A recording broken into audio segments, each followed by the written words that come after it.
El llano en llamas, de Juan Rulfo. Es que somos muy pobres. Aquí todo va de mal en peor. La semana pasada se murió mi tía Jacinta, y el sábado, cuando ya la habíamos enterrado y comenzaba a bajársenos la tristeza, comenzó a llover como nunca. A mi papá eso le dio coraje, porque toda la cosecha de cebada estaba soleándose en el solar, y el aguacero llegó de repente, en grandes olas de agua, sin darnos tiempo ni siquiera a esconder aunque fuera un manojo. Lo único que pudimos hacer, todos los de mi casa, fue estarnos arrimados debajo del tejabán, viendo cómo el agua fría que caía del cielo quemaba aquella cebada amarilla tan recién cortada. Y apenas ayer, cuando mi hermana Tacha acababa de cumplir 12 años, supimos que la vaca que mi papá le regaló para el día de su santo se la había llevado el río. El río comenzó a crecer hace 3 noches, a eso de la madrugada. Yo estaba muy dormido y, sin embargo, el estruendo que traía el río al arrastrarse me hizo despertar enseguida y pegar el brinco de la cama, con mi cobija en la mano, como si hubiera creído que se estaba derrumbando el techo de mi casa. Pero después me volví a dormir, porque reconocí el sonido del río y porque ese sonido se fue haciendo igual hasta traerme otra vez el sueño. Cuando me levanté, la mañana estaba llena de nublazones y parecía que había seguido lloviendo sin parar. Se notaba en que el ruido del río era más fuerte y se oía más cerca. Se olía como se huele una quemazón, el olor a podrido del agua revuelta. A la hora en que me fui a asomar, el río ya había perdido sus orillas. Iba subiendo poco a poco por la calle real y estaba metiéndose a toda prisa en la casa de esa mujer que le dicen la tambora. El chapaleo del agua se oía al entrar por el corral y al salir en grandes chorros por la puerta. La tambora iba y venía caminando por lo que era ya un pedazo de río, echando a la calle sus gallinas para que se fueran a esconder a algún lugar donde no les llegara la corriente. Y por el otro lado, por donde está el recodo, el río se debía de haber llevado, quién sabe desde cuándo, el tamarindo que estaba en el solar de mi tía Jacinta, porque ahora ya no se ve ningún tamarindo. Era el único que había en el pueblo. Y por eso, nomás la gente se da cuenta de que la creciente esta que vemos es la más grande de todas las que ha bajado el río en muchos años.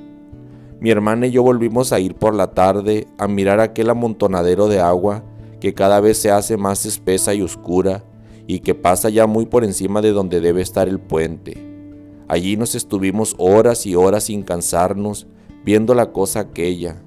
Después nos subimos por la barranca porque queríamos oír bien lo que decía la gente, pues abajo, junto al río, hay un gran ruidazal y solo se ven las bocas de muchos que se abren y se cierran y como que quieren decir algo pero no se oye nada.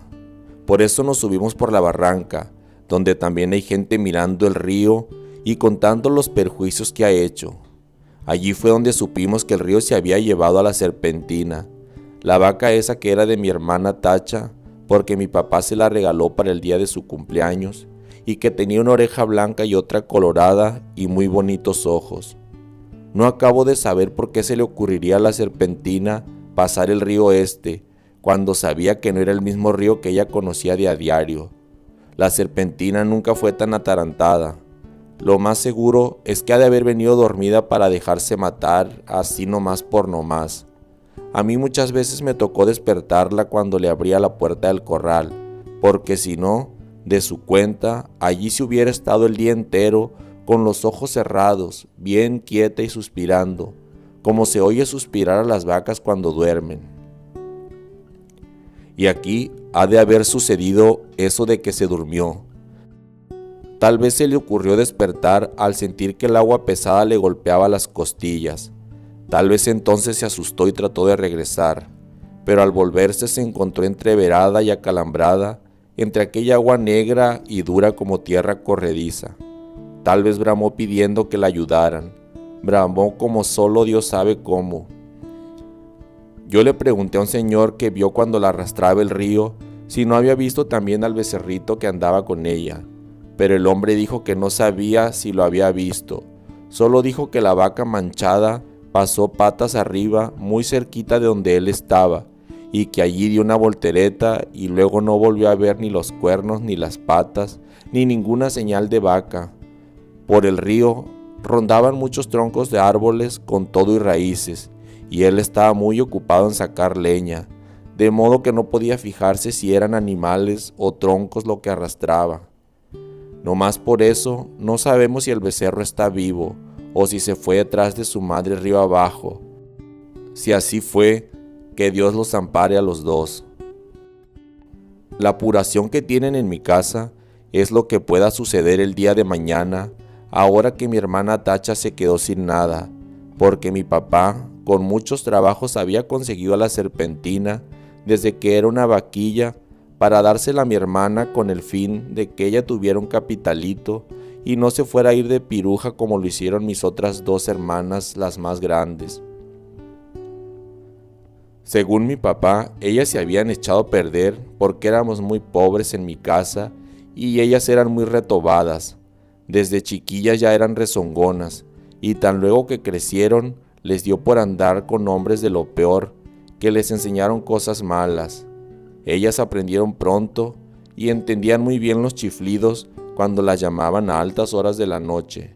Después salían hasta de día, iban cada rato por agua al río y a veces, cuando uno menos se los esperaba, allí estaban en el corral revolcándose en el suelo, todas encueradas y cada una con un hombre trepado encima.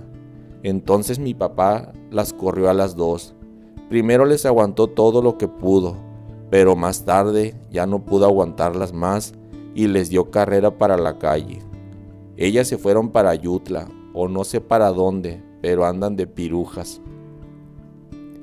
Por eso le entra la mortificación a mi papá, ahora por la Tacha, que no quiere que vaya a resultar como sus otras dos hermanas, al sentir que se quedó muy pobre viendo la falta de su vaca, viendo que ya no va a tener con qué entretenerse mientras le da por crecer y pueda casarse con un hombre bueno, que la pueda querer para siempre. Y eso ahora va a estar difícil. Con la vaca era distinto, pues no hubiera faltado quien se hiciera el ánimo de casarse con ella, solo por llevarse también a aquella vaca tan bonita. La única esperanza que nos queda es que el becerro esté todavía vivo. Ojalá no se le haya ocurrido pasar el río detrás de su madre, porque si así fue, mi hermana Tacha está tantito así de retirado de hacerse piruja, y mamá no quiere. Mi mamá no sabe por qué Dios la ha castigado tanto al darle unas hijas de ese modo, cuando en su familia, desde su abuela para acá, nunca ha habido gente mala. Todos fueron criados en el temor de Dios y eran muy obedientes y no le cometían irreverencias a nadie. Todos fueron por el estilo. ¿Quién sabe de dónde les vendrían ese par de hijas suyas aquel mal ejemplo? Ella no se acuerda. Le da vuelta a todos sus recuerdos y no ve claro dónde estuvo su mal o el pecado de nacerle una hija tras otra con la misma mala costumbre. No se acuerda.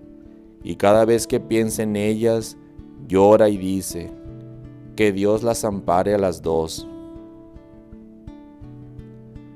Pero mi papá alega que aquello ya no tiene remedio. La peligrosa es la que queda aquí, la Tacha, que va como palo de ocote, crece y crece, y que ya tiene unos comienzos de senos que prometen ser como los de sus hermanas, puntiagudos y altos y medio alborotados para llamar la atención. Sí, dice, le llenará los ojos a cualquiera donde quiera que la vean, y acabará mal, como que estoy viendo que acabará mal. Esa era la mortificación de mi papá. Y Tacha llora al sentir que su vaca no volverá porque se la ha matado el río.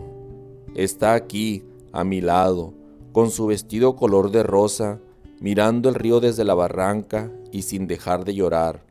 Por su cara corren chorretes de agua sucia como si el río se hubiera metido dentro de ella. Yo la abrazo tratando de consolarla, pero ella no entiende, llora con más ganas. De su boca sale un ruido semejante al que arrastran por las orillas del río. De su boca sale un ruido semejante al que se arrastra por las orillas del río, que la hace temblar y sacudirse todita, y mientras la creciente sigue subiendo, el sabor a podrido que viene de allá salpica la cara mojada de Tacha, y los dos pechitos de ella se mueven de arriba a abajo sin parar, como si de repente comenzaran a hincharse para empezar a trabajar por su perdición. El llano en llamas. Es que somos muy pobres. De Juan Rulfo.